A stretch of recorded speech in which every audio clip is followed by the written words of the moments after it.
Please help me welcome Marnie Green. Be the leaders in crafting a plan. Do you know what your expectations are? Because you cannot manage performance if you haven't been clear about your expectations. Amazing. Whoa. I am a major proponent of the employee needs to have a say. They need to be involved.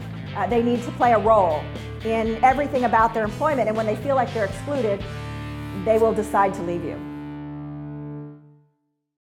What we're really doing is we're resetting performance expectations in this environment. And I think we can only do that by being very visible ourselves. So my fifth key is that you all have to be out there, asking questions, being very open, and if you're not getting the information about what's going on with employees, think about what's your credibility? How are they perceiving you, and do they feel like they can trust you? But if we do it right, we end up with 3 outcomes. This isn't in your handouts, but it is in the book. Okay? The first is that by the time you get to the end of the year and you give that evaluation, there are no surprises. You've heard that, right? But the idea is when you hand that form over to the employee, do they see anything in there that they haven't seen before?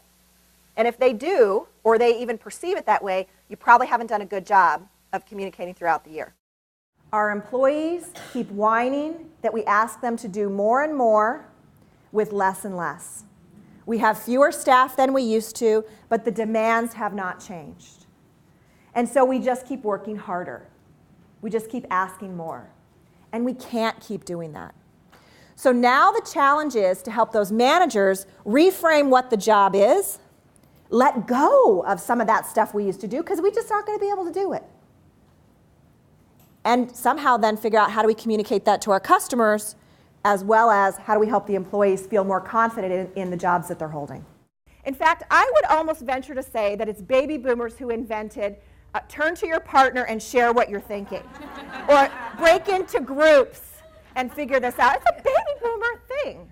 The world is what it is, and we know what's going on everywhere. So don't try to fool me with statistics, because you know what I'll probably do is look them up while you're talking.